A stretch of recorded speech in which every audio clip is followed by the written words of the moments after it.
Welcome back. Welcome in. This is Country Roads Confidential at earsports.com, a CBS Sports podcast. I am Mike Casaza, rubbing my eyes, squinting, looking across the video conference. I believe that's Chris Anderson.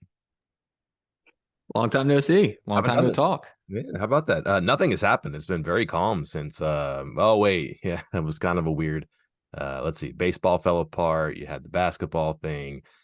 Apparently they're changing how you can build rosters in college basketball now, and you're going to have, I don't know, an army of players who are really good at other schools. College football's looming. Yeah, just a good time to move apart. But by the way, neither one of us is on vacation. We were just that busy. That's pretty cool. Neither of us on vacation yet, but we don't want to get the board riled up about that topic anymore. But I think we do have a lot to talk about today for sure. Including our vacations, but that'll be another day. Here's what we're going to do. We're going to play catch up. We're going to play look ahead. We are going to sweep up all the things that have and may still yet happen here under the WVU Sports umbrella. Again, Chris and I haven't really done one of these in a while. And when that happens, there's a lot of topics you have to cover and address and wonder about. In a forum like this, why not? So we're going to ask each other some questions. We have not seen these. We have not rehearsed these. Might overlap. So a short list. You might have to go deeper and deeper down the list to get to something. Who knows how crazy it will get there, but something that's on our minds that we want to know what the other one thinks. Maybe a conversation grows out of this that kind of fills the gap that time created. We weren't able to sit down and do this. Well, not face to face, but Zoom square to Zoom square, I guess. Simple format, complex conversations. Important time to do this right now because, as they say, it's fluid. A lot happening. Realignment, basketball, baseball, football, media rights, the present, the future of college sports. We have questions, might have answers. We'll flip a coin, Chris. Hold on. There you go. Yeah, I said heads. It's actually tails. So I guess you can go first, or you can answer first. What do you think? All right, I'll ask the first question. All right. And we'll keep it with basketball since that is seemingly the hot topic right now. And you may not be able to answer this since apparently West Virginia's not done adding players, and I'll give you a couple options, throw out a couple ideas. Is this the greatest offseason overhaul's not the word, but retooling of the roster in WVU hoops history? I'll give you a couple little things because it came up a couple of times when I did my history of Bob Huggins fixing it. And how he overhauled the entire roster on those rare occasions where he was coach and the team went under 500. You go back and look at like the 2019 offseason. In came Deuce McBride, Shebue, Bridges, Osaboyan, Sherman, Sean McNeil. You look at after the most recent one when the team went under 500, 2022 offseason, Stevenson, Mitchell, Matthews, Toussaint, a couple others. And even going back to not even an overhaul of a bad season, but kind of reloading via high school. And I think people might forget this. I can't remember. Like this was very early on when I was really starting to cover this stuff or follow it at least. But what was this, a 2008 class where they brought in Ebanks, Kevin Jones, and Truck Bryant and D. Proby all at once. Mike, what do you think? Is this the greatest offseason haul of talent in WVU history? It's hard to argue no right now just because of the timing of it all and the fact that so many doubted that it would happen this way, never mind so emphatically. Would Bob Huggins adjust the way he had? Remember, he was very outspoken of the practice and also the practitioners when it came to the transfer portal. Trouble was, he's falling behind. And to lean in and to go from Malik Curry, Damone Kerrigan, and Pauly Polycap to the number 2 portal class in the country, maybe number 1 before long. It certainly has been number 1 for much of this offseason. I think that's pretty impressive. And it's also at a time where, let's be honest, for different reasons, the finish line is near here. The sun is setting. And they're starting to set that table for the goodbye banquet. You kind of have to strike near the end here, and the way to do it is to overhaul like this. So the easy answer is yes. The right answer might also be yes. It's one thing to get some recruits in and it's hard. And you mentioned that Bryant Jones Ebanks class. It took them 2 years now to get to the Final Four. I get that, but it wasn't immediate right away. They were good their freshman year. Um, but I wonder, like, can this team be as immediate? Can they do something so special so quick? Because you're gonna have to assimilate all this talent. That's a tricky one for me. But again, you don't even have a chance to do that unless you get the players here. So to have all these pieces and to have a roster that does seem pretty complete and flexible and versatile and can do different things and can stay out of different matchups, that does seem important. Top of my head though, Chris, I'll look at this. I'm going to go back to the 1950s.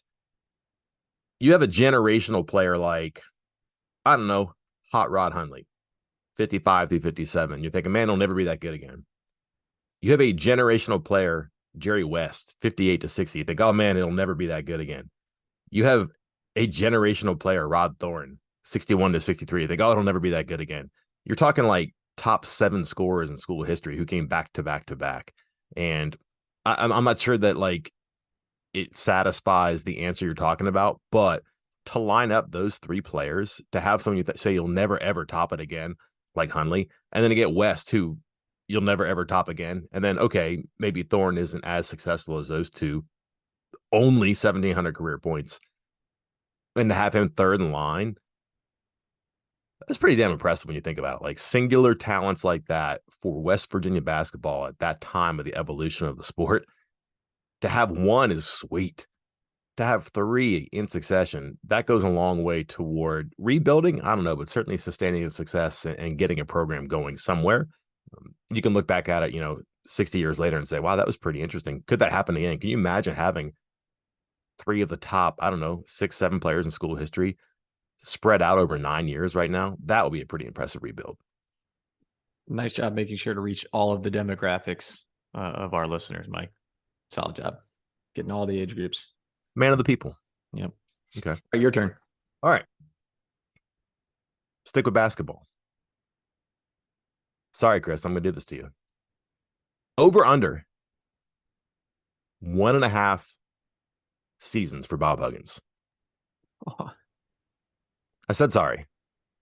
But let's be honest. I appreciate you apologizing beforehand. But let's be honest, this is something that a lot of people are talking about because of the contract and also it's because of the circumstances of his career, the longevity he's had, the controversy he's had this off summer, the way that his employment is no longer guaranteed beyond this year, but also as we're talking about perhaps his best roster at West Virginia. And I would say since those early Cincinnati days for him. I would say my answer is dependent on how well you think this team is going to gel and how well they're going to do this season. Because even before this spring's incident, if you will, I thought there was a real possibility that with the talent he was accumulating and putting together on the court, that if he had one big season, like say, Big 12 championship, or like in the regular season Big 12 championship, or a Big 12 tourney title, or a Final Four run, something of that nature, I think that would, despite his comments also this past season, just a few months ago, about how, the young guns want him to, or people want him to give it up and give it to some young guns, and he's not ready to do that. I thought if it was one big high note, he would go out on it. So I think that was already in play.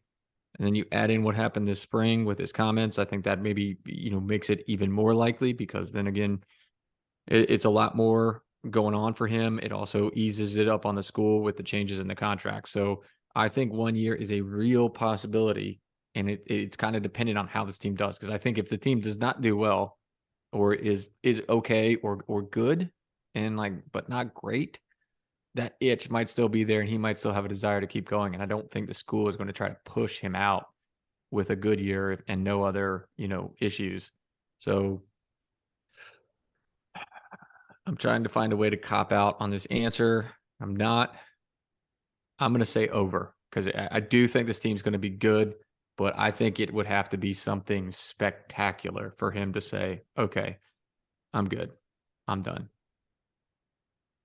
You could do spectacular and under too. That's interesting to me. But imagine what that would be. Like, I think that would have to be like they're in the Final Four for him to do that. Like, I wonder if Big 12 champion regular season, let's say. How about this? Big 12 tournament champion top 3 finish in the regular season, and into the Sweet 16, would that be enough for him to say, you know what? It's been awesome. That was hard to do, but it was redeeming. I'm ready to go right now. This is it for me. I say yes. Okay. I say yeah. So I would say he would be done after one season. If that scenario played out, I could see him calling it a day, calling it a career. All right. Here's a tricky one. 6th place in a loaded Big 12. Conference semifinals. Lose in the second round of the NCAA tournament. I don't know if he stays or goes. What does West Virginia think of that? Put all of these resources into this roster, align things to give yourself an out, if you will, however you want to call it, with your coach who you're kind of upset with right now, and who you also know you're going to have to break with sooner or later, sooner rather than later, I would think. That's an okay season. Might not be enough. What do you think those circumstances do? Top 6, conference semifinals, out in the first weekend of the tournament. I think for the school to try to kind of force his, I mean, I hate to say it this way, like force his resignation, or kind of, hey, let's call it.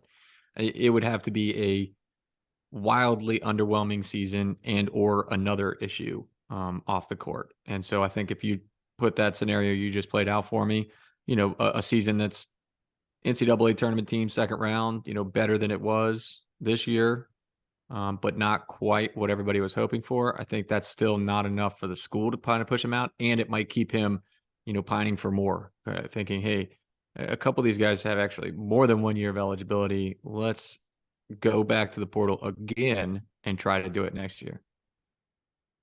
Fair enough. I like it. All right. My question, speaking of over-unders, football. Last year around this time, they released the over-unders for the 2022 season, and they put West Virginia at 5. And both you and I think both of us, I know I did, and I think you were with me at least to start, said 5 felt low, that was a good number to go on because we felt it would be over. But even if it wasn't over, 5, you would still get your money back. And it just didn't seem like it was possible to get under 5. Well, it was possible, but even with everything going wrong, they got to 5. This year, tougher schedule, I'd argue, 4.5. Is that fair? And what do you think of that number for West Virginia this fall? I think it's the right number, because that is probably where you're going to have a conversation about West Virginia. Are they worse than last year? Are they better than last year? Better is 6 wins. Worse is 4. The trouble is they could also be about the same as they were last year, which that is about the story of West Virginia in Neil Brown's time here in charge. They are about the same. A little better here, a little worse there. The program is not in the same shape, but it's not dramatically improved. The roster is better, but what has it gotten them through 4 seasons? So I think that's the right number. Is it fair is a really good question. So I'm leaving town here for a while, and I'm trying to do some stuff to look ahead to the season to fill some space when I'm gone. And I am struck by the fact that West Virginia's problems are problems that other Big 12 teams have. And a lot of it's roster turnover. But just anecdotally here, a lot of the oh no about the Mountaineers is, oh no, new quarterback. You know how many new quarterbacks there are in the Big 12? Like 6 of their first 7 opponents have a new quarterback. Now, granted, like a new quarterback could be a Tyler Shook at Texas Tech, who was unbeaten in games he played in last year. A new quarterback could be Chandler Morris, who is a pretty talented guy at TCU. But one problem is not the same as another problem, but they're kind of similar. So that's what's so curious about that number to me. Can they have the same problems and be worse than everybody who has those problems? You might say yes, just because this isn't a team that's really indicated it can separate itself with similarities. Like you have to have something different, something better to do it, which they also have not lacked. So I think it's a fair number. I think it's probably the right number. It's just, to me, I'm not sure I necessarily agree with the schedule being as tough as it is. And we've talked about this before, but like the schedule helps them in that a lot of teams they play really good teams and on the road the week before they play West Virginia. And sometimes they're coming to Morgantown, number one. Number two, like they play some of the worst teams that have like the betting odds to win the Big 12 right now. Like, they get the four new big comers. They don't play Texas. They don't play Kansas State. That's pretty helpful, I think. And then do you think Texas Tech is going to be this team that all the hype says? Do you think TCU can do it again? I don't know about that. Like, is Neil Brown really going to go 0-5 against Texas Tech? Maybe yes, but maybe just like it has to happen sooner or later. And this is the year with all the circumstances lined up. I could see them getting over just because I don't really think that the schedule is like the sixth or seventh hardest in the country. Now, granted, that guy's playing Penn State. I understand that. And Pitt, I understand that. But like Pitt has a lot of problems, including a new quarterback. Penn State has a new quarterback who will be playing at home in the first game, on NBC. I understand that. But again, like these similarities do exist and there's a common thread. And I just wonder, is West Virginia going to be on the wrong end of all of them? That's hard for me to believe. So I would be inclined at 4.5. That's 4 wins against the FBS. 4. Like you're going to get one against Duquesne. Can you get 4 when you're playing the 4 new Big 12 teams? You're not playing Kansas State. You're not playing Texas. You're also not playing Iowa State. That maybe doesn't help you there, but like you're getting out of the way of some good teams. You're playing some of the teams at the bottom. Oklahoma State's down there too. There should be a way at this stage to get over 4.5. So I think it's a fair number. I think it's the right number. I also think it's probably low, and there's a chance that they actually could be at 5. I'm not sure they're a 6 or 7 win team, but I think they can answer some questions to separate themselves from everybody with all the similar problems that they have. Good answer. Good answer. Okay. I don't have anything else to add. That was my question for you, so I won't add on to it anymore. Okay. Stick with football then. Okay. Mention the quarterback thing. And we have followed this long enough now, Chris, where this is supposed to be a run-based offense. They have the dual threat quarterbacks. I'm not sure they have a Pat White, but I'm also not sure they have a Jared Dagey in there either, which is good. Somewhere in between, that'd be awesome. They have the blessed running back room, deep, talented, diverse, very good offensive line. And I think that they probably feel decent about the tight ends being able to help them better and more consistently in the block game. So, hey, this all makes sense. Here's the trouble, Chris. College football has been bending toward passing for how long? A long, long time. Your best athletes on the field right now are frequently your receivers. Twitchy, fast inside, can stretch the field. Tall, long, fast, can stretch the field outside. This is a passing offense. We've gone into the shotgun. Everybody's spread. Everybody's air raid. Everybody's 3, 4, sometimes 5 receivers. That is the trend. West Virginia is going to be different, unique. They're going to zag when everybody zigs. They're going to run the ball first, foremost, maybe better than they pass it. That's what we think. So here it is. 1, is that true? And 2, is this collection of coaches and players the one that bucks the trend and succeeds by running the football first, foremost, better than they pass it? Well, I think that second part's the biggest question mark for me, because this entire coaching staff essentially has a history of air raid and came from the air raid tree. They worked under air raid coaches. They worked in pass offenses. That is what the offenses have been. Now, are they, 70 pass a game type coaches when they have had the opportunity to kind of mold their own offense like Neil Brown has, or when Sean Reagan's been involved? No, they're not. But you're then asking them to completely flip the offense into this run style. And I think that is, concern seems like too strong of a word, but I think that's a good question to ask, because you have coaches, again, that just have a history of coaching and teaching and calling plays one way. And then there is this understanding that they are going to completely change that and do something different. And I think that's going to put a lot of pressure on Chad Scott, whether he is calling plays or not. That is still going to put the pressure on him, mostly because that's his position group that is going to be carrying, the brunt of that, and it's going to have to handle most of what's going on in this offense if they do make that switch. Now, something that I do think helps is the ability of these quarterbacks to be somewhat of a dual threat, or even more than somewhat, because we've seen Neil Brown kind of work with that before, not at West Virginia per se, but he has before. And so I think it is possible. I think it is doable. But that's the biggest question mark. And I don't think I can answer it, is how are these coaches who have a history of pass going to suddenly be, good to great run offensive coaches? The part about the staff is great. They had 2 openings in the staff. They could have hired an offensive coordinator. And they went um, hmm, they went their own way on the staff. I have no idea how it's going to work out with Bilal Marshall and Blaine Stewart, but they did not bring anybody who's like, hey man, we've been a power I team, or I've been, a wing tee, a veer, whatever. You haven't gotten that from the coaching staff, and I think you make a really good point too, to call these plays and to understand, like, listen, football's football, I get that, but your philosophy, your identity, it dictates so much. And the one thing is, calling plays, you're setting things up a lot, and it's one thing to set up for an air raid, to call plays in the first and second quarter that set you up for play action or misdirection, or something that's power based so you can stretch the field with some sort of a sleight of hand, like a play action pass over the top. Like, you've really got to plant those seeds, and not to say they can't, but that's a curiosity for me. Are they going to be so familiar with that you'll be able to notice they're good at it? Or will they be so new to it that you'll be able to notice that they fumble a little bit? And did they fumble it by not being more specific with their staffing decisions in the offseason? And then also, did they really not change anything? Are they going to be about the same? And we've just taken words from coaches and we've turned this offense into something it is not going to be. I don't know about that one yet either. Do you want to ask who's going to call plays? That's question 7 for me. And I was going to wait for you to like just dance around it for 3 minutes and be like, okay, enough. I learned my lesson.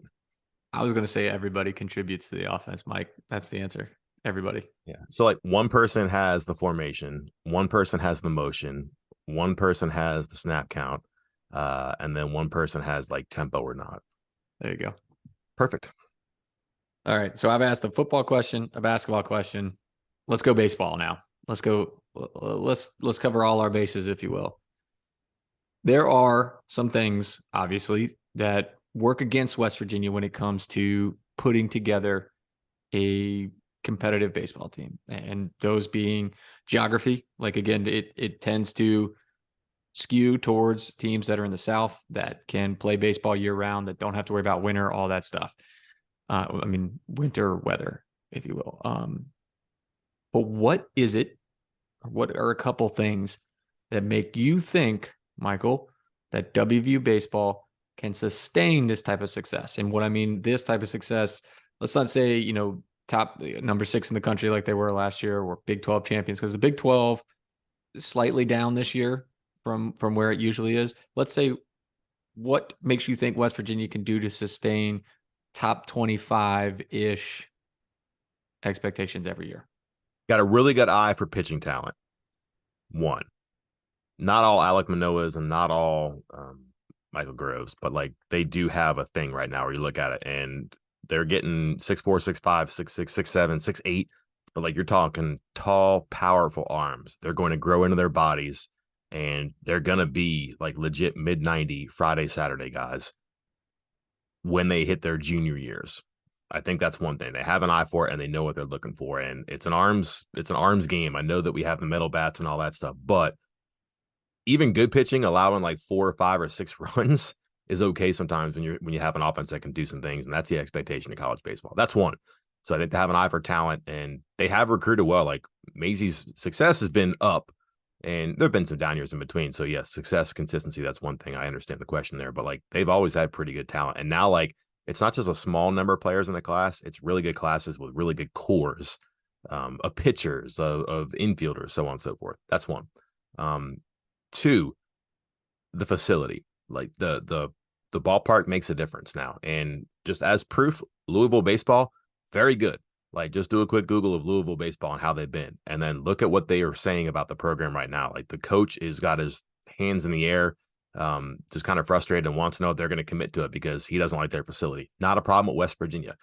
Great ballpark, great digs for the players, good location, all that stuff. Fans like it. They're coming out. That's part of the facility, getting, 3,500 fans there regularly. That might be a bit much, but it's happening. And they're going to add to it. I think you'll see something soon where they talk about adding some sort of a practice resource, a practice facility, to make them a little bit more attractive, a little bit more appealing, but also a little bit more effective. I think that would help them a lot if they can do that. And I think people are going to be able to get behind that because timing is everything this season. People want to be involved. Hey, why don't you donate to this facility we're building? Number one. Number two. Three, get rid of Texas. West Virginia baseball is going to be better. It just is. Get rid of Oklahoma. That's a College World Series team not too long ago, and it has been pretty good. West Virginia is going to be better. You got two teams out of the way. That's fine. And then listen, they're bringing in some baseball programs that are not going to light the world on fire. It's going to require a change. Like for example, BYU will not be playing games on Sundays. So you're going to have to do something a little bit different and play Thursday, Friday, Saturday against BYU when that happens. You're going to have to go to BYU maybe too. But like, it's not a great conference this year, and West Virginia was atop of it for most of the year. Take away the team that punked him at the end of the season. Take away a College World Series team from, I think, 2 years ago. And if you're on the way up and you have less traffic in front of you and you have more chasers that aren't quite as good as the teams that are leaving, that's going to make you better. So the things that have been consistent, they're eye for talent. The things that are coming, facilities. And the things that I think that you could use as just a confluence of good fortune, just the traffic in the conference, who's out, who's in, that can help you. I think those are three. How about not this? 3 strikes. Those are 3 singles right now. You got the bases loaded. It's up to you to hit it out of the park. Man, all the baseball related puns is really, really fitting in here. You started with cover the bases. Let's take a curtain call now, Chris. I can't help it. I got to scratch it. Conference expansion, conference alignment. Okay. I think the ACC is pretty transparent. They're just trying to milk money out of their conference. The best teams should get the most money. The best performers should get the most money. I'm okay with that. Trouble is that everything else is transparent now. This is about money, money, money. I don't want to ask you like what conference West Virginia is going to be in. I don't want to ask you if the ACC is going to fall apart. Here's my question. We're moving towards something bigger and not necessarily better. People have rumored 224, 230 team conferences. Maybe it's like 2 pro leagues in the NFL, but money's not it for everybody. My question is this push for money, this push for income and revenue. How much does it push people out of this? Because it's one thing to make a lot of money. It's one thing to have to spend a lot of money and never get the goal or even get close to the goal that you want. Because this seems to me like, yeah, there's going to be a lot of people who are involved in 2 super leagues, or which is basically 1 super league. But realistically, what, 8, 10, 12 teams are going to have a chance with all the resources and all the income they're going to get to win the championship. And you're going to have, I don't know, 40 teams that don't have a chance. Do you think that money doesn't bring people to the table, but revenue and the obsession with getting it is actually what pushes people away from the table? It's going to make schools say, this is not worth it. This is not what we do as a university and athletic department. We cannot sell out everything for football and goals that we cannot obtain. Thank you, but no thank you. I'm having flashbacks. I think we did a whole podcast on drafting a 40 team league. Was it 40, 48, something like that, 224 or 220 team conferences. And we had a lot of discussions about teams like that. Like, would a UVA be like, nah, we're good? Would a Vanderbilt be like, nah, we're good? And my answer has not changed. The answer for these schools is always going to be yes, because the money from football is what's going to help them sustain everything else. And I get that if you're not in this top league, you don't have to spend as much for football, but still the actual profit, if you will, from football is so great that it funds everything. So I think even at the expense of having to spend more on football and going through all of these hoops, they are going to push for it. I think you're going to see some schools up and down, the ladder here of the, say, more academically inclined non-football schools like a Vanderbilt and a UVA, as well as like the powerhouse football programs like a Georgia and Alabama. They see what's happening in the ACC, and I think this is where it's going to change, is that moving forward, some of these deals are no longer going to be long term. I think, scarily enough, unless they figure something out for, again, a major conference and just money that's ungodly, you're going to see maybe even more movement, or at least more contracts and more talk like this, because the issue at hand for this ACC situation is they signed a ridiculously long contract at a great rate for ESPN. And there is zero, zero, zero reason for ESPN to say, yeah, you know what? We're getting a good deal here. Let's give you guys some more money. No, they're going to be like, no, you signed a contract. We signed a contract. This is it. And the ACC teams, especially the better ones, are realizing that. And I don't know how they didn't realize that before they signed it, because everyone else did. But I think that'll create more of that, but more short-term deals, or more teams moving around, more teams unhappy. Because I think no matter what school you are or what the situation is, they're going to be pushing for that money, money, money at the expense of everything else.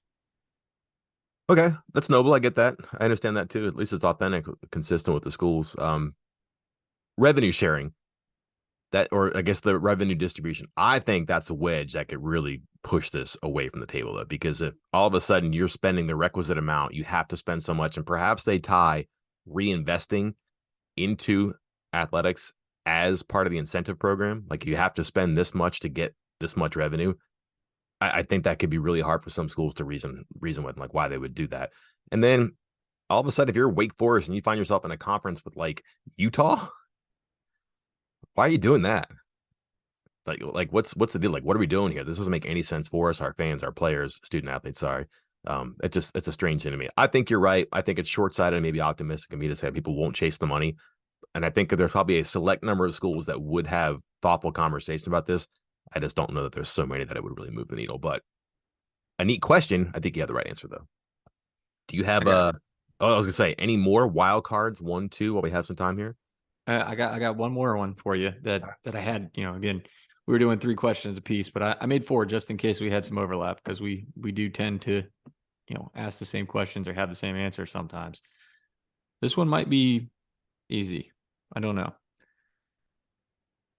Out of the May/June arriving transfers, now West Virginia's been announcing a handful of them recently, guys that are enrolling.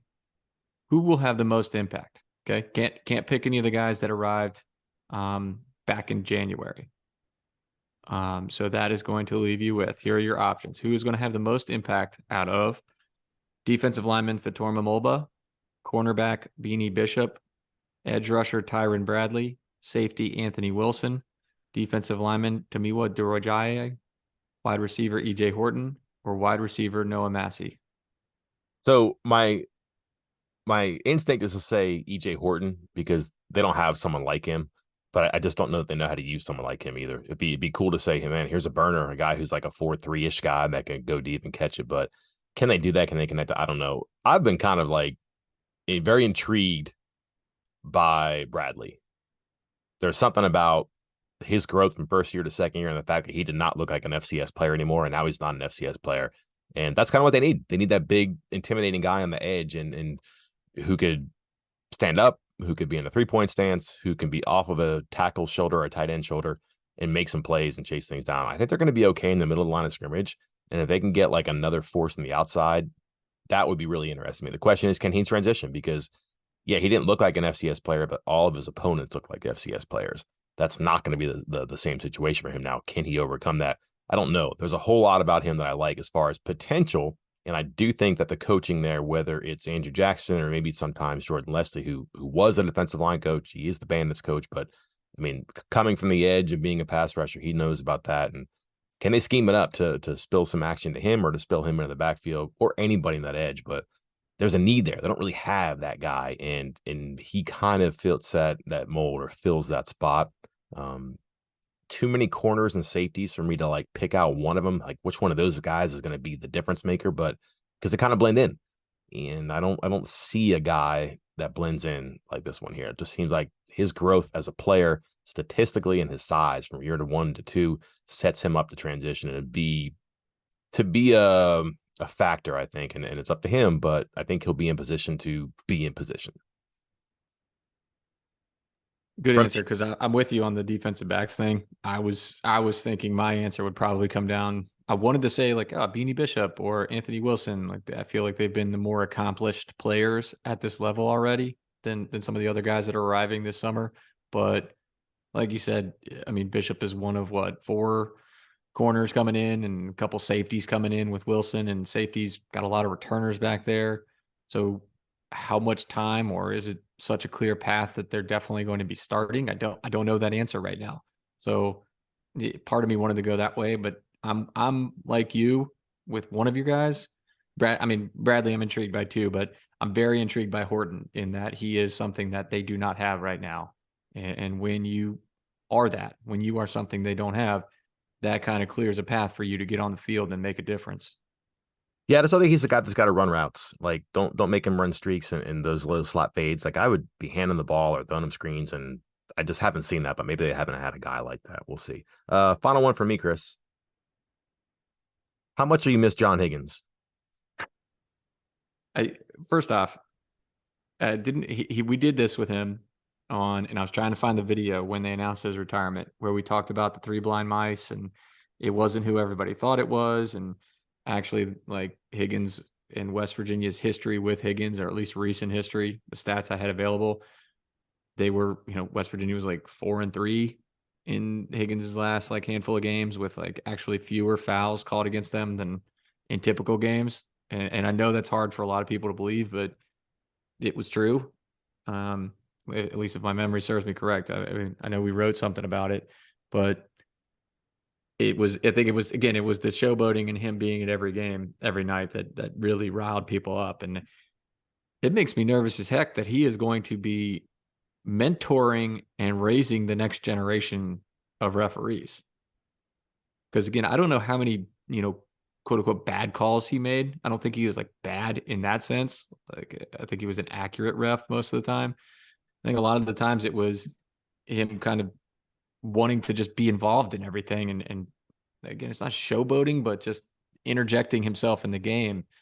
And it makes me nervous that somebody like that is in charge of teaching the next generation of refs. It doesn't look like that's going to get any better. If you're on DraftKings or FanDuel, I would recommend paying attention to games in the Big Sky, Big West, Mountain West, Pac-12, WAC, and West Coast Conference this year, because he is in charge of the officiating crews for those leagues, and home and road splits might be interesting. Also, if this is a good like Final Four or NCAA tournament official, and the state of officiating is so much that like you can single him out as being bad, and again, that's debatable, but certainly the arrows have aimed at him a lot. He's not officiating anymore. Who fills that spot? Like, what's the quality of that official or those officials? That's not exactly heartwarming either. Wrapping it up here, Chris. Randy Mazey, baseball manager, news conference today. They are back on the field tomorrow night. Oh, gosh. That's the other thing about going to the 3 seed. You play these night games now. That's brutal. And also, they're probably going to run into Texas Tech's very good pitcher who gave them fits in the opener of their series 2 weeks ago in Morgantown. A lot to cover there. Postseason baseball underway. We'll be keeping our eye on the basketball roster as well, huh? Yep, got basketball roster stuff. Visit this coming weekend. And then what? We are 7-8 days out from the first recruiting camp of the summer. Recruiting camp season's here. Working out the plans for that, and it's going to be a busy one. Yeah, I'd like to be there to help, but sorry about that. That's okay, because as soon as you get back, I'm gone. So. I know. So at least I'll keep my card, just because someone's got to hold the card, right? Yep. We'll have it covered. I promise. Somebody, somehow, some way. Until then, I'm Mike Casaza. And I'm Chris Anderson. We will talk to you next time.